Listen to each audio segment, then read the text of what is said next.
I went to the OBGYN. You gotta get it checked out, you know? You have to. During the pandemic, they didn't really give a shit about women's health, you know? My doctor was on a laptop with me, Zoom, looking. My laptop was like, this is not what I signed up for. Midway through the session, it froze. I saw myself. I was like, we'll wait. Am I the only one, ladies? I play hard to get with my OBGYN. Am I the only one? Like, that's a serious question. I always wonder if I'm the only one that does this. No, I play hard to, I play hard. 6 months. I'm not letting you check my vagina for 6 months now. I do, though. You want to know why? I don't want my doctor to just feel like I know how, that I know how to, do this. You get what I'm saying? Because the procedure is so invasive every year, right? And I don't want them to think that I just be out in the world just legs cocked open. So I play hard to get every single time. I sit in the doctor's office, I'm like, stop.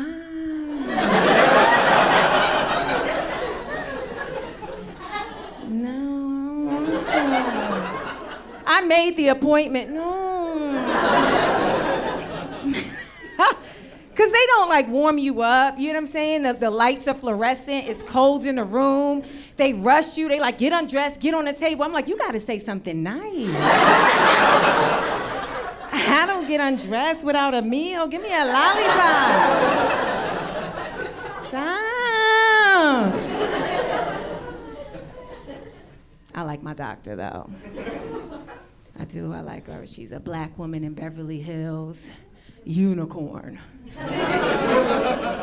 Had to search high and low for her. She's so comfortable with the vagina. She just marvels at it.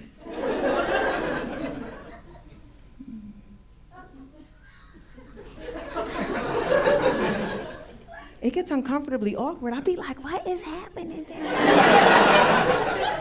Sometimes she marvels so much it looks like she's in a Destiny's Child video. She'll be like,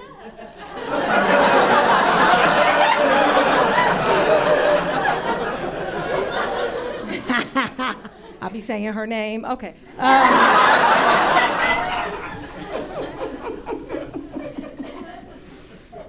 So many things happen. I don't know if guys know. I don't know if guys know all what we have to do in there, but they check, they check down there, they check up here. Breast exam is easy for now, For now. I get the standard, arm above the head, tap, tap, tap, tap, tap. Sometimes, if it's been a dry year for me, the tap might feel a little too good. After the pandemic, when I finally went in and my doctor was like, tap, tap, I was like, ooh, I consent.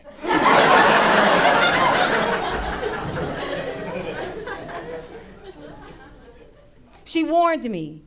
She said, Zainab, you're getting older. A few more years, we're gonna have to give you a mammogram.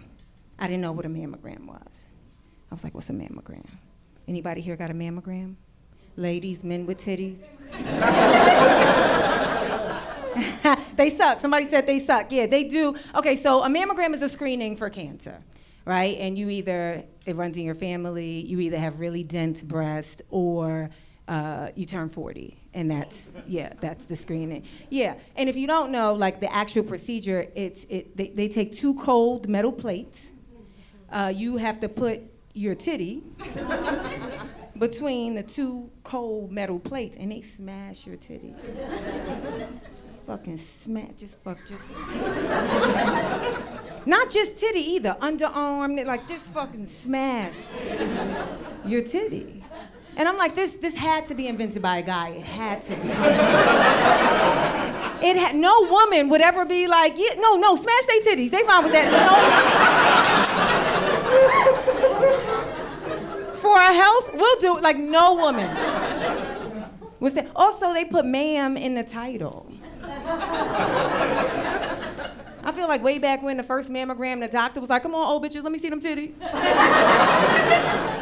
And then HR was like, oh, no, doc, you can't say that. And he was like, sorry, ma'am, let me see them titties. It's such an antiquated procedure. Like at this point, all the technological advances we made, we still smashing titties. Like I'm surprised we can't take our cell phone and be like, do. You know, like, at this point, we should be able to say, hey Siri, is it benign?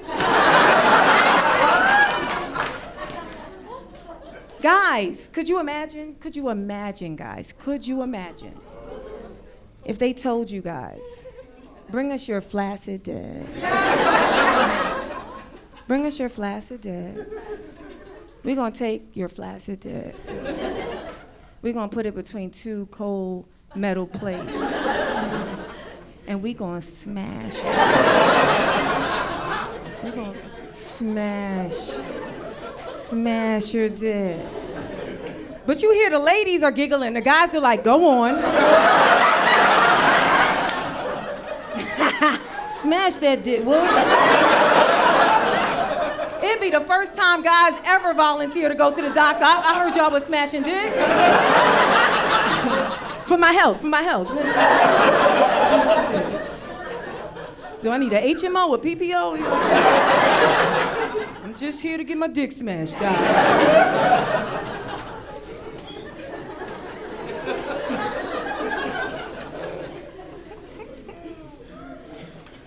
I hear it really hurts for the small-breasted woman.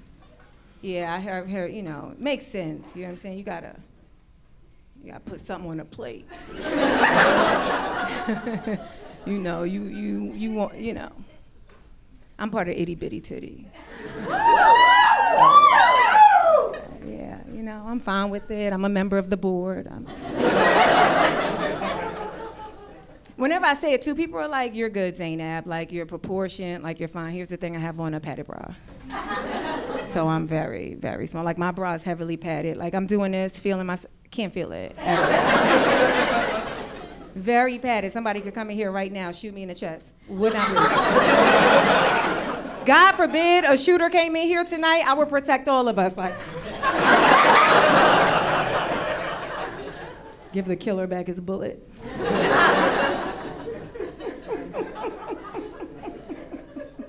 It's like a wild thing. It's a wild thing to go through puberty, because I remember when I was like 11, they came, and I was like, oh, shoot. And then 13 through 35, nothing happened. I was like, oh, shoot. And my legs kept getting longer. My titties was like, I don't know what the rest of your body doing, but we done. Like,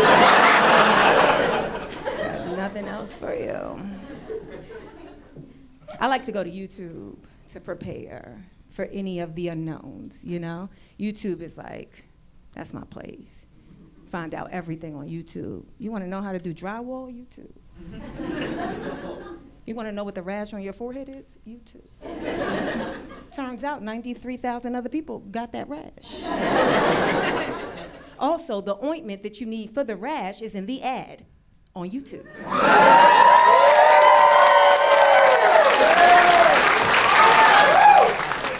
He was like, I got you though, I got the cream. I watched this video, you know, of a girl getting a mammogram. And I was very specific with my search, itty bitty mammogram.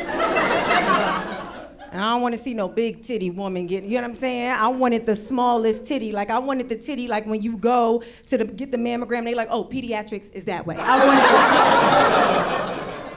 wanted that. Found it. She said the key to a successful mammogram when you have small breasts is the curvature. She said you have to try and separate your chest from the rest of your body. And I started like practicing in the way that I'm showing you guys, and I don't know if you could see it yet, but I realized my face comes out further than my chest. I had no idea. Then it hit me like, yeah, I've never spilled anything on my shirt.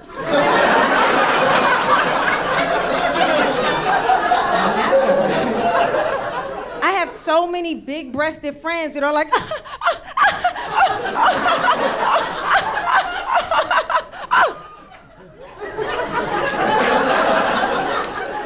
never happened to me. Doesn't make it in my mouth, it goes straight to the ground.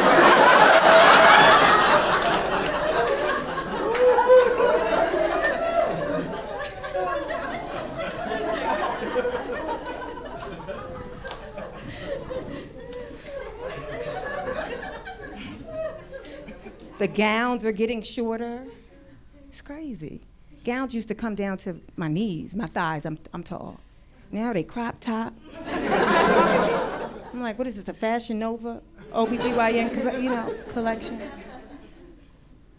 I had mine on backwards, so my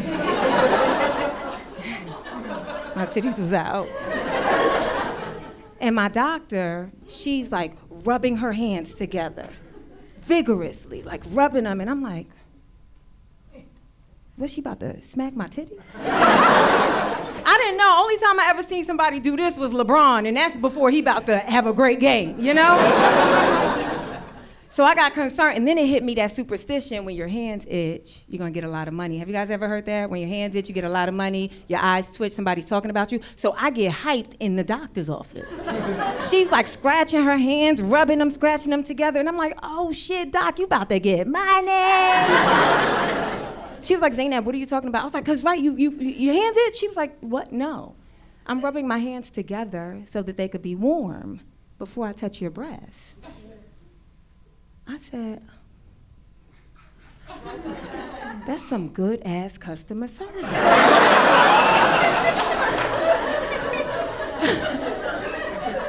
I was in awe of my doctor. Then in the next moment, I realized I was so appreciative because she's a woman.